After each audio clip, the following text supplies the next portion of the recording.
Bonjour à tous et bienvenue sur MG2 Wheels pour une nouvelle vidéo. Aujourd'hui, on va parler du changement du kitchen sur cette BMW F850 GS de 2019. Alors, pourquoi est-il temps de changer mon kitchen? Alors déjà, la chaîne est plus tendue que ce que recommande le manuel. Après le troisième bâton, c'est plus tendu que nécessaire. Ensuite, ici, à l'arrière de la couronne, lorsque je viens prendre ma chaîne, on voit qu'il y a du jeu. Vous voyez? Aussi bien horizontal que latéral. Et puis, il y a beaucoup de points durs. On peut les identifier en regardant la tension de chaîne. Ici, très molle. Et puis, à certains endroits, elle va être plus dure.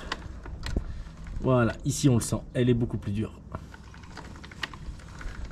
Là, par exemple, vous voyez, la tension est moindre. Alors, j'ai tendu la chaîne au maximum pour ne pas la casser sur mes derniers kilomètres. Mais on voit qu'à certains endroits, elle est plus molle. Et puis, le bruit. Et quand on fait tourner la roue, on sent des points durs. Alors, c'est difficile à vous montrer en vidéo, mais on le sent bien à la main en faisant ça. Qu'il y a des moments qui sont plus difficiles que d'autres. Ça se sent en roulant aussi par les vibrations dans le guidon et puis par le bruit que fait le kitchen. On change le kitchen complet pour augmenter sa durée de vie. C'est-à-dire qu'ici, si je changeais que la chaîne, puisque ma couronne est un peu usée et que mon pignon aussi, la chaîne s'userait beaucoup plus rapidement. Bon, avant de commencer le démontage, je vais vous montrer le matériel qui va être nécessaire. Donc j'ai une caisse à outils complète, une clé dynamométrique, l'embout pour dévisser l'axe de roue arrière, mes adaptateurs pour la clé dynamométrique, la chaîne, le pignon de sortie de boîte, la couronne et l'appareil qui va nous servir à rifter. Alors tout ça, c'est un kit global que j'ai acheté sur un site internet espagnol. Je vous mettrai le lien dans la description. Pour information, je ne change aucun détail technique. C'est-à-dire que je reste avec un pignon de 17, une couronne de 44, je suis assez satisfait de ça sur la moto. Et la chaîne, j'ai donc pris une X-Ring. Première étape de notre vidéo, ça va être de démonter tout cet ensemble pour avoir accès au pignon. Alors je vais commencer par démonter cette partie avec une clé plate.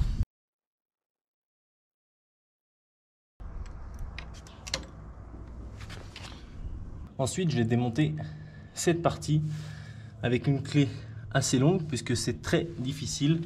C'est à 200 Nm. Un petit coup sec parce qu'il y a de la loctite au début.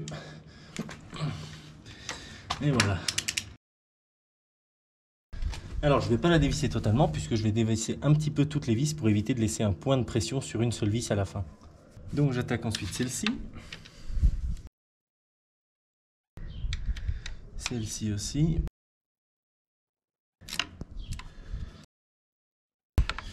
Ensuite, j'ai accès à celui du bas. Et puis enfin, celui-ci qui est en haleine. Voilà. Et vu que c'est le dernier, celui-ci, je vais l'enlever complètement. Et je viens passer avec mes doigts derrière. Vous allez voir. Ceci, qui est en fait la cale entre la béquille centrale et ce support. Et on continue, on enlève toutes les vis complètement.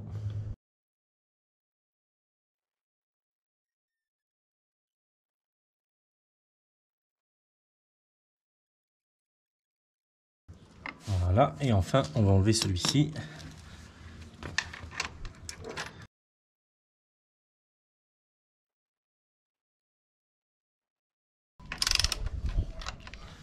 Voilà, maintenant on va voir si on peut enlever tout l'ensemble sans avoir besoin de démonter ce cache, puisqu'il est juste clipsé ici.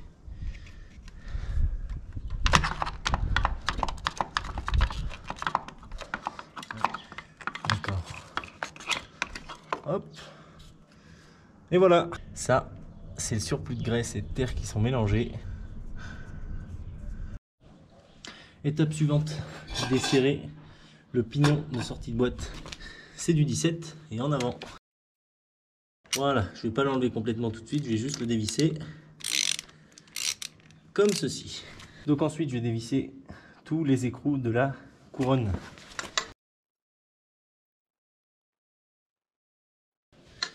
Et donc je les enlève complètement, tous.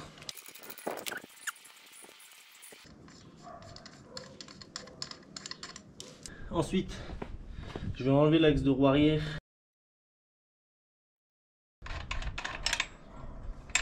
Je fais attention de bien garder cette petite bague dans le bon sens. La partie la plus sombre où on va frotter l'écrou restera vers l'extérieur. Je desserre ça au maximum pour pousser ça et détendre ma chaîne.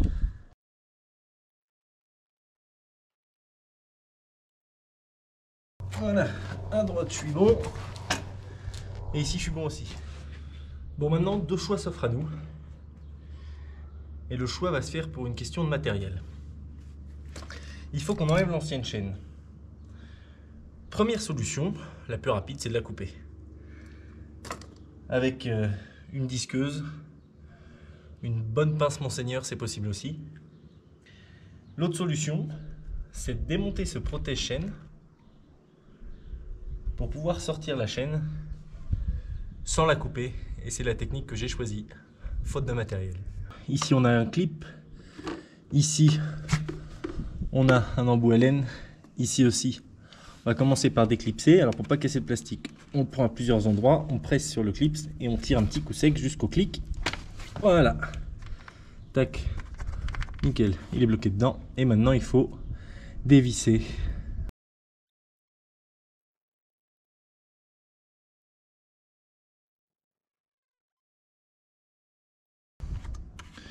Et voilà, on va maintenant sortir l'ancienne chaîne et pour ça on va enlever totalement notre pignon de sortie de boîte. Pareil, on va faire attention, cette petite rondelle, ces deux petites rondelles, de les garder dans le bon ordre et dans le bon sens. Alors vous allez voir, donc deux rondelles, une première plate et une deuxième incurvée. Et elle est incurvée vers le pignon pour faire pression complètement sur le pignon. Voilà, donc on les garde bien dans ce sens-là. On va les nettoyer, mais bien se souvenir qu'elles sont dans ce sens-là. Et là, on devine facilement de la loptite. Enlevons donc la chaîne. Voilà. Donc, si vous avez bien vu, j'ai passé ce doigt-là au maximum derrière, celui du dessus, pareil, bien derrière, et en tirant les deux en même temps. Et voilà, toute la chaîne vient. Elle est retirée en entier. Bon, je vais vous montrer le mouvement pas du tout naturel de cette ancienne chaîne. Regardez, quand je la fais tourner, il y en a qui coulissent bien, et il y en a, comme celui-là, qui sont beaucoup plus durs, quasiment soudés là. Il faut forcer pour faire bouger. Regardez celui-là, naturellement il se met pas droit. Donc voilà le résultat post-nettoyage. De toute façon, après la première sortie, ce sera dans le même état, puisque la chaîne, quand elle passe dans l'eau ou qu'il y a de la terre qui se colle dessus, il y a forcément un dépôt qui vient se faire ici. Donc enlevez le gros de la graisse, frottez bien le tour, nettoyez bien cette partie-là. Voilà, nettoyez bien cette partie-là aussi, puisque la chaîne va passer dessus. Là, c'est important qu'il n'y ait plus de graisse. Pareil en dessous. Étape suivante, dépose de la roue arrière. On prévoit tout de suite un endroit tissu pour poser la roue.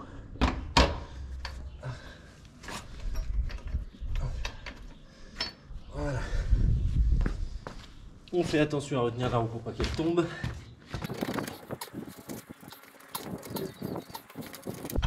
Et voilà.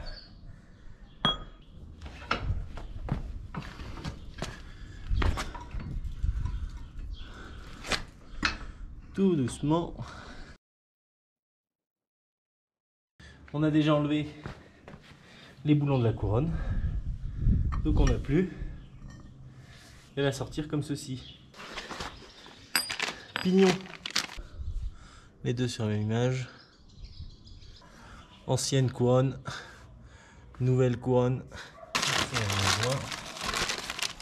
Voilà, une belle chaîne toute neuve.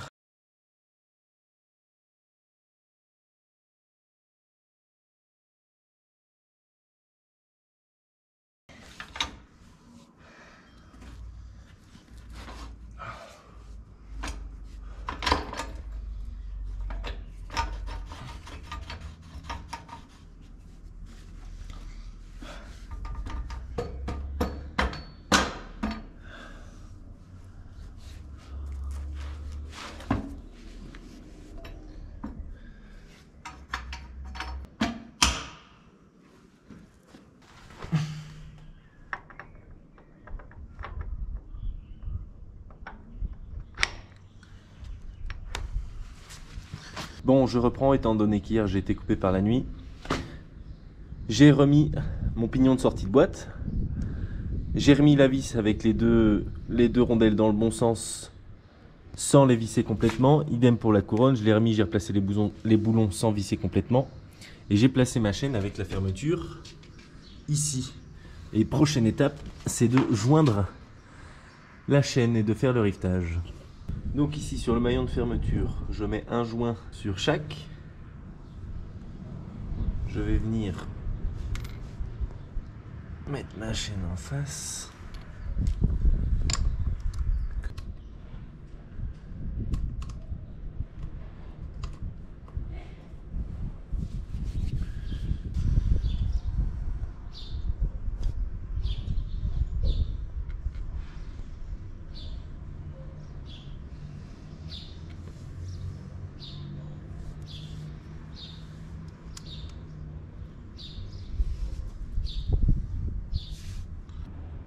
Ensuite, je viens de positionner ce maillon-ci en bas comme ceci pour venir y mettre mon appareil. Mais d'abord, on va mettre la graisse.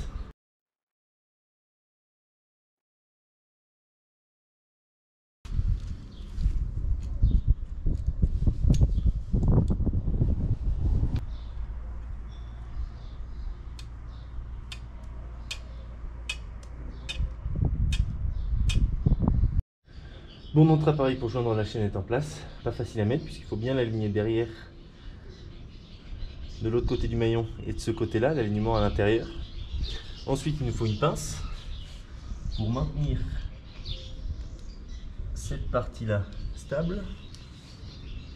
Voilà.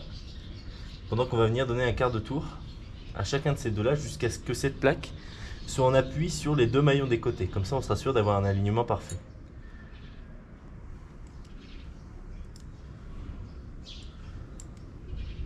Et petit à petit, un petit coup en haut, un petit coup en bas pour la serrer régulièrement.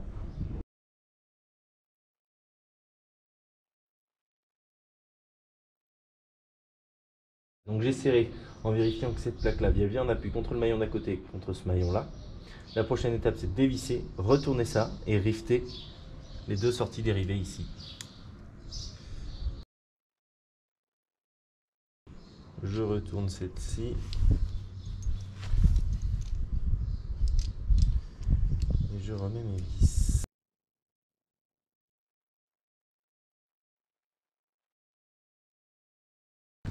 Voilà. L'appareil est en place. Le petit bout central qu'on voyait tout à l'heure sur le rivet, dans le trou, et derrière bien stable. Et puis comme tout à l'heure, on va prendre la pince et tenir ça fermement et venir rifter un coup en haut, un coup en bas.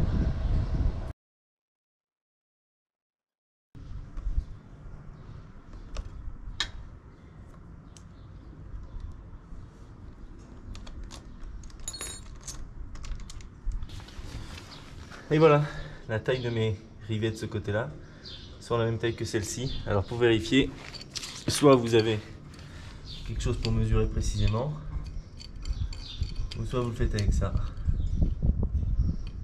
Mesurez que cette distance-là, c'est bien comme celle-là. Et le tour est joué. Voilà, donc ce que je vous disais pour vérifier, c'est de mesurer avec ça. Pointe de rivet à l'autre extrémité du rivet, en millimètres ici, et sur ceux qu'on vient de rifter, on doit être à la même longueur que sur ceux qui sont déjà riftés par le fabricant. Maintenant que le nouveau kitchen est en place, on va s'occuper de cette partie-là. On va resserrer le pignon. À 50 Nm, on va mettre de la Loctite.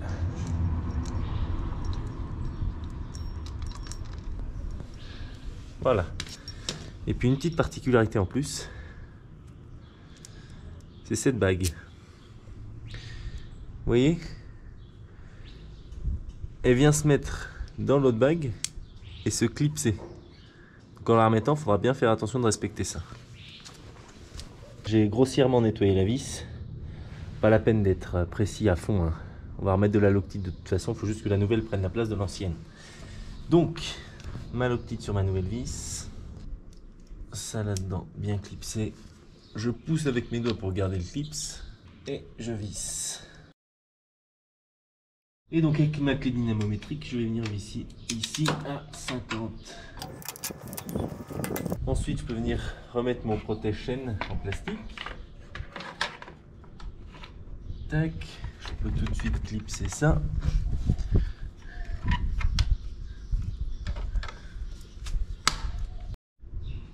Bon, maintenant on va venir remettre cette partie-là. Donc ça va venir là. Comme ceci. Ici, on se souvient qu'on a déclipsé, voilà. Et là on est bien. Ça vient là.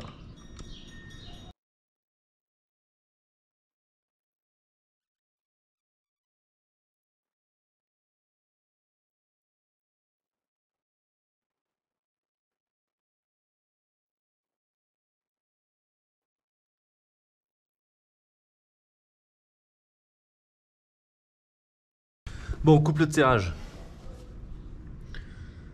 38 Nm, 38 Nm, 38 Nm.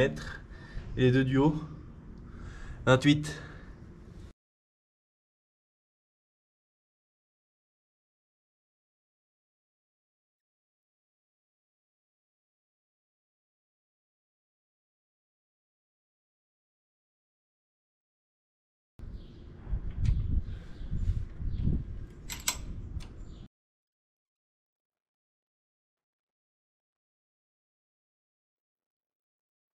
Il nous reste une dernière vis pour finir ça, c'est celle-ci qui va là. Et celle-ci est vissée à 200 Nm avec de la loctite.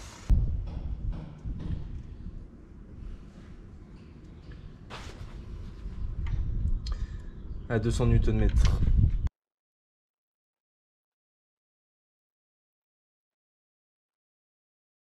Tous ces boulons à 110 Nm. Voilà, pour visser plus facilement, je me suis mis sur la béquille latérale.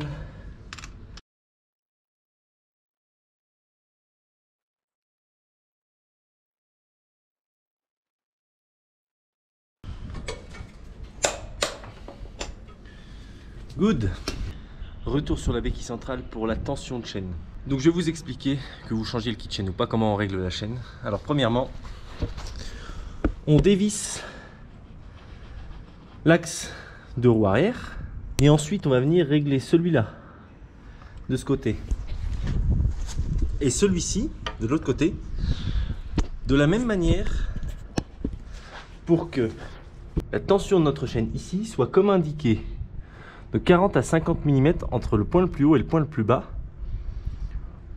sur béquille latérale. Donc il faudra faire attention de bien vérifier sur béquille latérale, là on est sur centrale, au point où il y a le moins de flèches. Donc vous voyez mon doigt ici, cette distance là jusqu'ici ça fait 5 cm, je dois être entre 40 et 50, donc environ entre là et là. Mon point haut, j'y suis avec mon doigt, en me mettant droit, voilà, et en le laissant descendre jusqu'en bas, j'arrive ici. Je suis pile poil entre 40 et 50 mm. Donc maintenant on resserre l'écrou de la roue arrière à 100 Nm. Bon, c'est quand même autre chose, une nouvelle chaîne. Voilà, régularité. Et puis ici, on n'a pas de jeu. Voilà, nouvelle chaîne montée, nouveau kit chaîne complet monté. Dernière chose importante, vu qu'on parle de la chaîne, le graissage. Il faut graisser régulièrement en petite quantité. Si vous graissez en trop grosse quantité, la terre, le sable vont se prendre dedans et ça va plus abîmer la chaîne qu'autre chose. Donc premièrement, il faut graisser souvent en petite quantité et bien laver votre chaîne. À chaque fois que je lave ma moto, c'est-à-dire toutes les 2-3 semaines, je lave bien ma chaîne. Graisser, ça veut dire quoi? Ça veut dire graisser les deux côtés de la chaîne et l'intérieur et bien vérifier que le pignon et la couronne, toutes les dents, soient bien graissées. Et on fait tourner la roue assez rapidement pour que ce soit léger. Et vous voyez le jet qui sort? Le minimum possible. Les deux côtés, légèrement aussi.